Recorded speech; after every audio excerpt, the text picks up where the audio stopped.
Hello बच्चों, welcome to knowledge coaching classes. भैया आज हम 8th क्लास का 3rd चैप्टर करेंगे, अंडरस्टैंडिंग क्वाड्रिलेटरल्स। ठीक है, तो वीडियो बहुत इंपॉर्टेंट है और लास्ट तक देखनी है।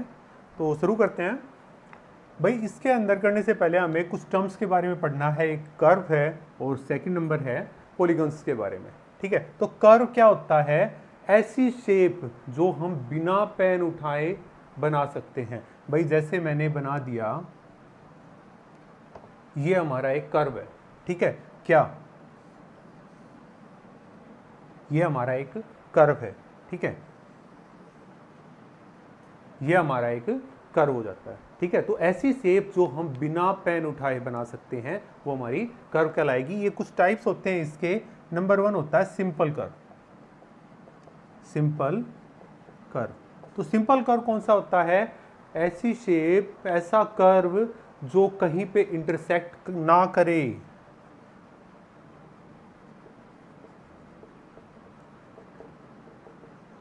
ठीक है जी, जो कहीं पे इंटरसेक्ट ना करे। बना दिया भाई हमने कहीं से और ये बना दिया, जैसे ये हमारा कहीं पे इंटरसेक्ट नहीं कर रहा, तो ये कौन सा हो गया? हमारा सिंपल कर्व हो जाता है। ठीक है, आप कोई भी शेप बना सकते हो जो इंटरसेक्ट नहीं कर रही है, तो ये हमारा कैसा हो गया?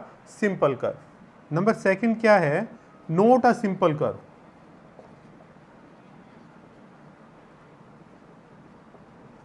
तो भाई जैसे इंटरसेक्ट कर रहा था तो सिंपल कर्व था। नोट में क्या आ जाएगा?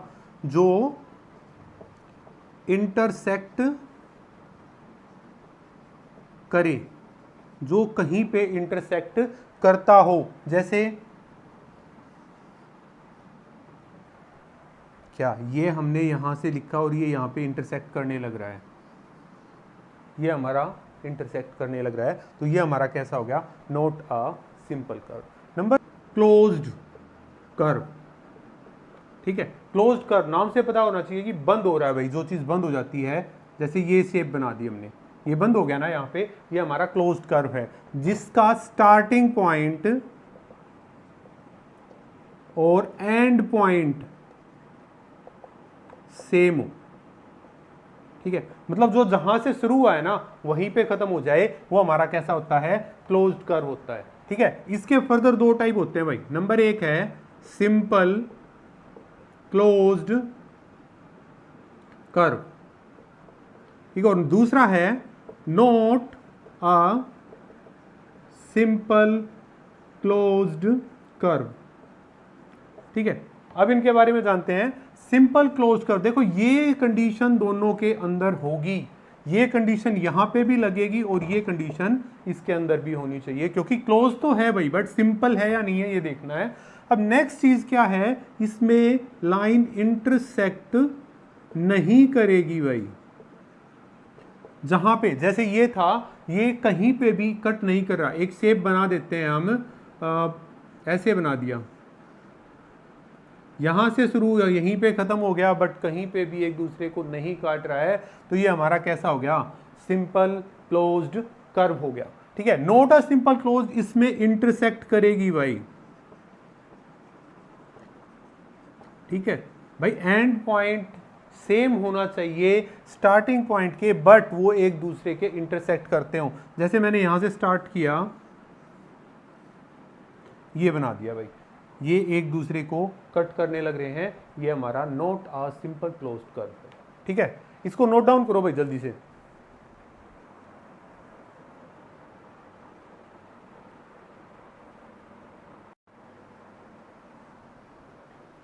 नंबर नेक्स्ट है पॉलीगन्स। पॉलीगन्स कौन से होते हैं भाई? A simple closed curve. देखो, एक सिंपल क्लोज्ड कर्व हो which is made up of line segment. Line segment से बना हुआ सिंपल क्लोज्ड कर्व, मतलब सिंपल क्लोज्ड होना चाहिए कि भाई वो एक दूसरे को टच ना करते हो। नंबर सेकंड, लाइन सेगमेंट से बना होना चाहिए, मतलब उसमें सर्कल वगैरह कोई भी ऐसी चीज नहीं आएगी। क्लियर है? जैसे क्या हो गया, ये मान के चलो भाई, ये ट्राइंगल है, ये हमारा क्या है? एक सिंपल क्लोज्ड कर्व के साथ साथ line segment, first line segment, second और थर्ड, और जहां से शुरू हुआ था वहीं पे ये खत्म हो रहा है, कोई भी लाइन एक दूसरे को इंटरसेक्ट नहीं कर रही है, तो ये क्या कहलाएगा, हमारा पॉलीगन कहलाएगा। क्लियर है? अब इसके टाइप्स देख लेते हैं भाई। ठीक है, नंबर 1 होता है रेगुलर।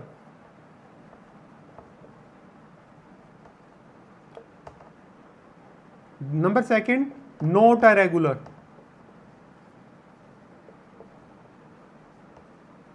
ठीक है, नेक्स्ट एक हम कह सकते हैं कन्वेक्स। ठीक है, उसके बाद होता है कनकेव। एक बार इनके बारे में जान लेते हैं। रेगुलर पॉलीगन कौन सा होता है, जिसकी सभी साइड सेम हो।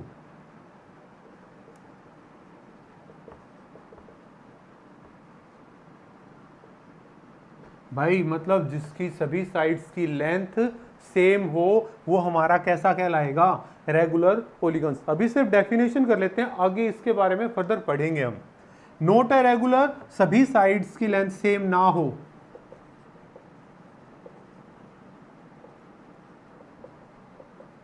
ठीक है जी। नेक्स्ट कन्वेक्स पॉलीगन, जिसमें सभी इंटीरियर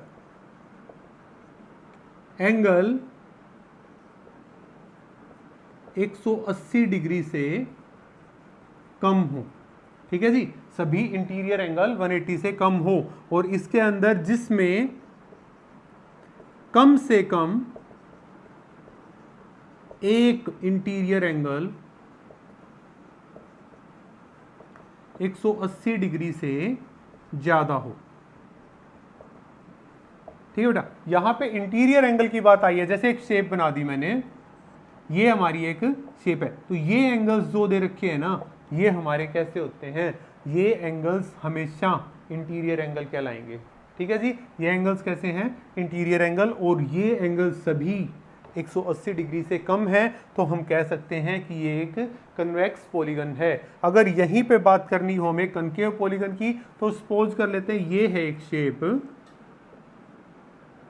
ठीक है, ये देखो, ये 180 डिग्री से ज्यादा का एंगल बन गया, तो ये हमारा कैसा हो गया, कनकेव। या ये मान के चल सकते हो भाई, जो अंदर की ओर धसा हुआ हो, ठीक है, वो हमारा कैसा होता है, कनकेव पॉलीगन होता है। ठीक है, इसको नोट डाउन करो। उसके बाद regular polygons, not regular polygons, इनके बारे में हमने पढ़ा है कुछ। एक बार डेफिनेशंस और देखते हैं इनकी।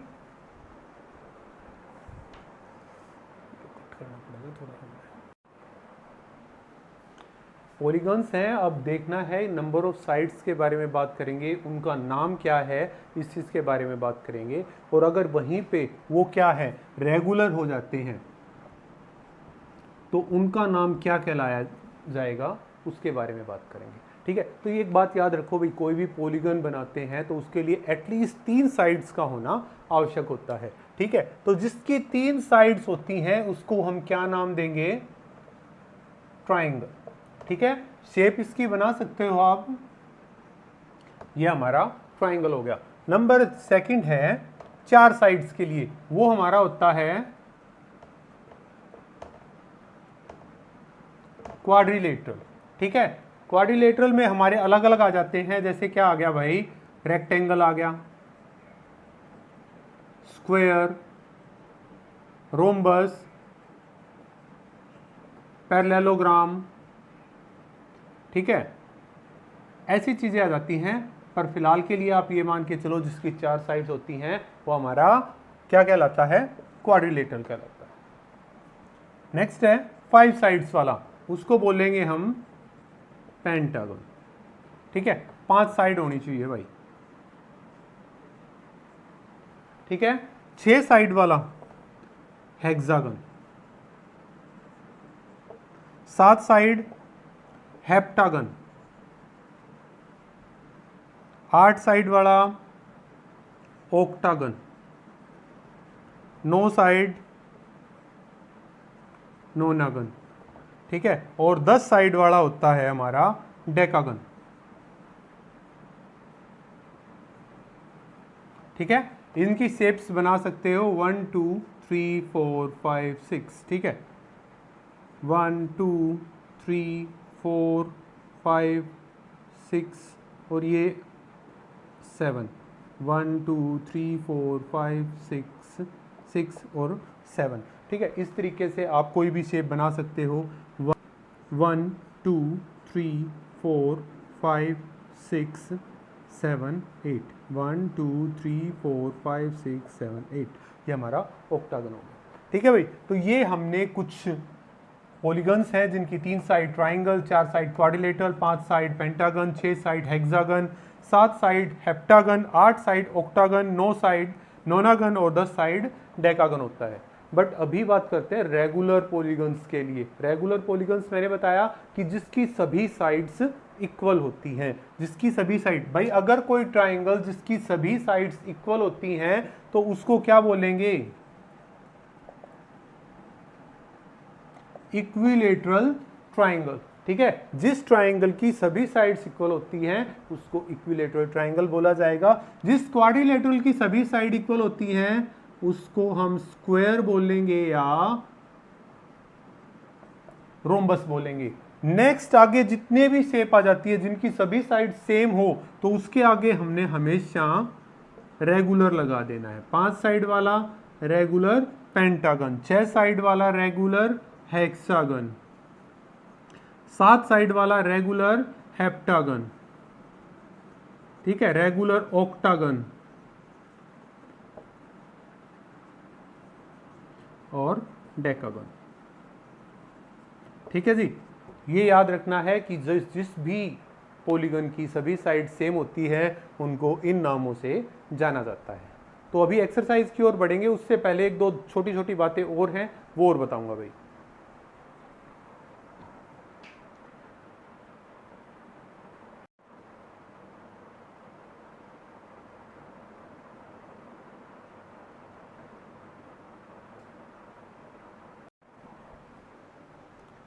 नेक्स्ट है sum of interior angles of a polygon. अभी हमें नॉर्मली पता है कि एक ट्राइंगल के सभी एंगल्स का सम 180 डिग्री होता है जी।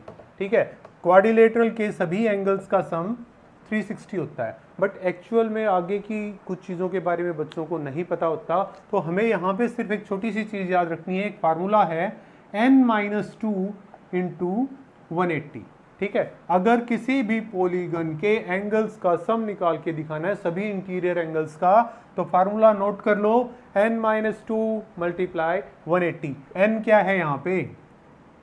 Number of sides. ठीक है जी, जैसे ट्राइंगल में कितनी साइड्स होती हैं भाई? 3, तो यहाँ पे क्या आ जाएगा? 3 - 2 इंटू 180 मीन्स 3 - 2 1, 1 इंटू 180 कितना आ गया? ठीक है, क्वाड्रिलेटरल जिसमें 4 साइड्स हैं, 4 - 2 इंटू 180, 2 इंटू 180 मीन्स कितना आ गया? 360। ठीक है, पेंटागन में बात करेंगे भाई कितनी साइड होती हैं? 5। ठीक है, 5 - 2 इंटू 180, ये हो गया 3 into 180 that is equal to 540। तो बेटा किसी भी पॉलीगन के एंगल्स का सम आप यहां से निकाल सकते हैं। नेक्स्ट है sum of exterior angles of a polygon. याद रखो हमेशा, चाहे कोई भी पॉलीगन हो उसके एक्सटर्नल एंगल्स का सम कितना होगा? 360 डिग्री होगा। जैसे एक्सटीरियर एंगल की बात करेंगे तो कौन सा हो जाता है? ये दे दिया, ये एक्सटीरियर एंगल है, यहाँ से ये आपका एक्सटीरियर एंगल है, यहाँ से ये मीन्स ये x माने y माने z माने तो x plus y plus z is equal to 360 होगा, हमेशा याद रखोगे। नेक्स्ट है interior angle plus exterior angle is equal to कितना हो जाएगा भाई? 180 डिग्री। ठीक है, और इसको आप लीनियर पेयर के नाम से भी जान सकते हैं। इंटीरियर मतलब इसका और इसका दोनों एंगल्स का सम कितना होगा? 180 डिग्री हो जाएगा। क्लियर है जी? ये हमारा यहाँ पे एक और टॉपिक खत्म हो गया।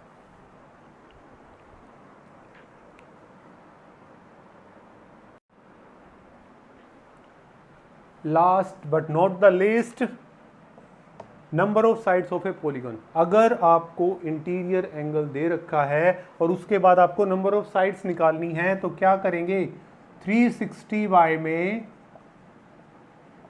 मेजर ऑफ इंटीरियर एंगल, आपकी नंबर ऑफ साइड्स आ जाएंगी। इसी तरीके से अगर आपको हर एक इंटीरियर एंगल का मेजरमेंट निकालना है तो क्या करेंगे, 360 नंबर ऑफ साइड्स। ठीक है, सपोज कर लेते हैं कि किसी पॉलीगन में 24 साइड्स हैं, नंबर ऑफ साइड्स कितनी दे रखी हैं, 24। तो ठीक है, measurement of each interior angle कितना आ जाएगा, 360/24। कट करेंगे तो हमारा 15 आ गया, तो 15। ठीक है, अगर किसी जगह पे आपका एंगल दे रखा है, जैसे 15 ही एंगल दे दिया भाई, तो क्या करेंगे, 360/15 नंबर ऑफ साइड्स आ जाएगा। नेक्स्ट हमें एक चीज और यहाँ पे बिल्कुल कंफर्म याद रखनी है कि नंबर ऑफ साइड्स होती है ना, वो कभी भी, number of sides can never be in fraction, वो फ्रैक्शन में नहीं आएंगी कभी भी। तो ये याद रखो, आप इसको कभी मिस्टेकन कर जाओ ऐसा कुछ कि भाई 360 जैसे मैंने यहाँ पे 50 कर दिया, 0 से 0 ये आ गया 36/5 करके, और ये हमारी नंबर ऑफ साइड आ गई, तो ये केस हमारा कभी भी पॉसिबल नहीं होगा।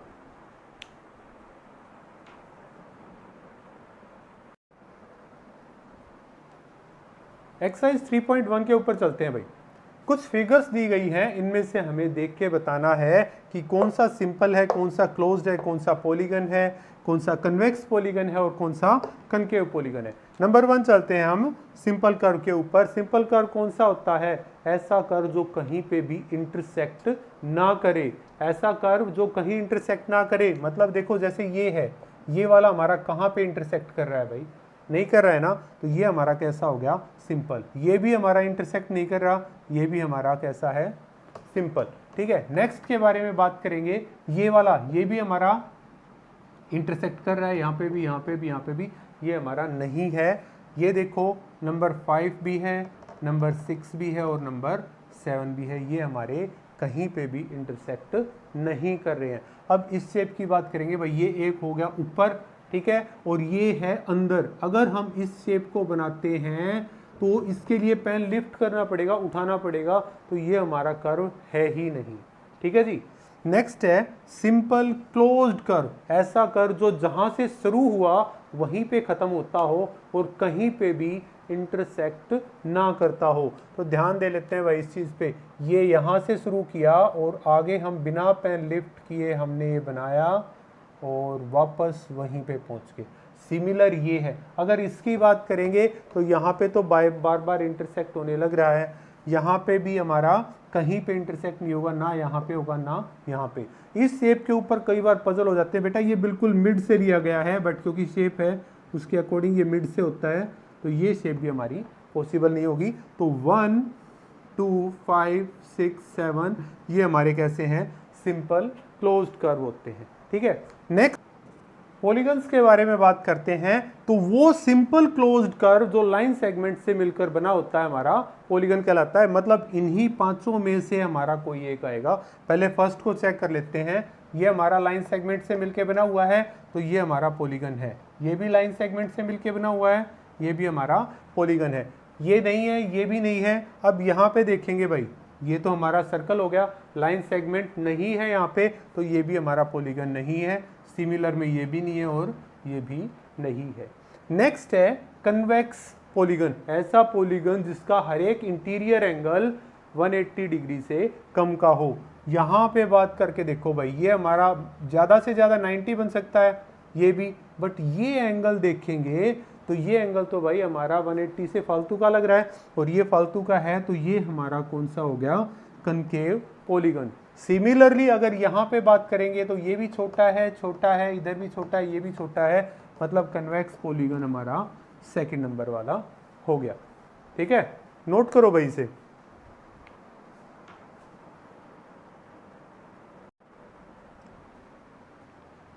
सम नंबर 2 देखते हैं फर्स्ट एक्सरसाइज का। What is a regular polygon? भाई रेगुलर पॉलीगन कौन सा होता है? जिसकी सभी साइड्स इक्वल हो। Polygon having every side equal, ठीक है, तो वो हमारा क्या कहलाता है?